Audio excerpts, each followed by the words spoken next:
Infinity War or Endgame? So what's happening in the stock market? 간밤 뉴욕 증시는 롤러코스터였습니다.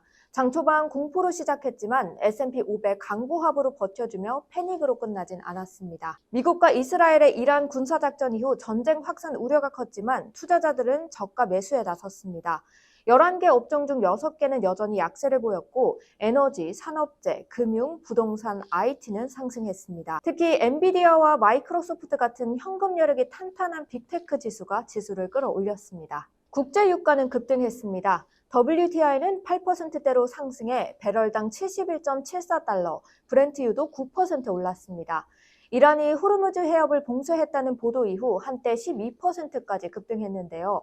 금은 안전자산 수요로 장중 2% 넘게 급등했지만 차익 실현으로 5,200달러 선에서 보합 마감했습니다. 은은 6.6% 급락하며 변동성이 특히 컸습니다. 비트코인 볼까요? 장 초반 6만 5천 달러 선에서 밀렸다가 장중 7만 달러 선을 다시 두드렸습니다.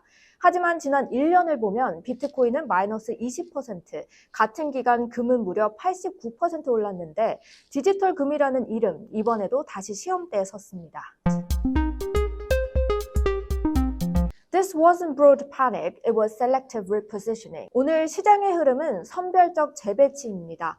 먼저 기술주 볼까요? 소프트웨어 ETF는 1.5% 상승했고 엔비디아 3% 상승했습니다. 엔비디아가 광학기업 코히어런트와 AI 인프라 확대를 위한 전략 계약을 체결했고 20억 달러를 직접 투자했다는 소식에 강하게 버텨줬습니다. 하지만 돈은 더 노골적으로 움직였는데요. 노스럽 4%, 얼티엑스 4%, 로키드 마틴도 2% 상승하며 방산주가 부각을 받았고 엑슨모빌, 쉐보론 같은 에너지주도 일제히 상승했습니다. 여기에 에너지 ETF, XL2로도 자금이 몰렸습니다. 유가가 뛰면 실적이 개선될 가능성이 크기 때문인데요. 반대로 전쟁은 보험 리스크를 키우는 변수이기도 하죠. 버크셔 해서웨이는 보험 부문 실적 부진이 부각되며 5% 하락했습니다. We remain in a bull market despite escalating geopolitical tensions. 지정학적 긴장이 고조되고 있지만 아직은 상승장 구조가 유지되고 있다는 건데요. 결국 시장은 공포 속에서도 방향을 고르는 장이었습니다. $100, 브렌트유 세 자릿수 가능성이 거론되고 있습니다. 호르무즈 해협이 장기간 봉쇄될 경우 유가가 $100를 넘어 일부에선 $120 시나리오까지 언급되고 있습니다. 세계 원유 물동량의 핵심 통로가 막히면 공급 충격은 즉각 가격으로 반영되는데요. 문제는 그 다음입니다. 유가 상승이 인플레이션을 자극하고 결국 금리 압박으로 소비와 기업 이익 둔화로 이어질 수가 있습니다. 단기 충격은 시장이 흡수할 수 있습니다. 하지만 몇 주가 아니라 몇 달이 이어진다면 이건 단순한 지정학 뉴스가 아니라 거시 변수로 바뀝니다. 지금 시장이 유가를 예민하게 보는 이유, 바로 그 연쇄 반응 때문입니다. This was our last, best chance to strike.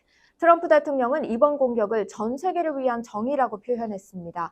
또 4주에서 5주 내 종료를 예상하면서도 far longer than that, 더 길어질 수 있다는 가능성도 열어뒀습니다. 국가별 반응도 엇갈렸습니다.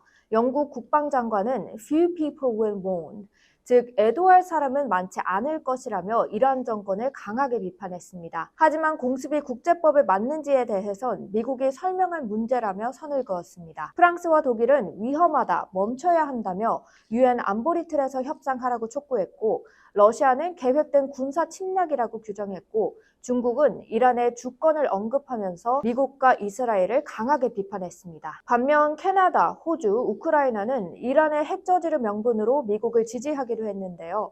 이 전쟁이 단기 충격으로 끝날지 아니면 유가를 통해 인플레이션과 금리를 다시 흔들지는 미지수입니다. 오늘은 여기까지고요. See you tomorrow.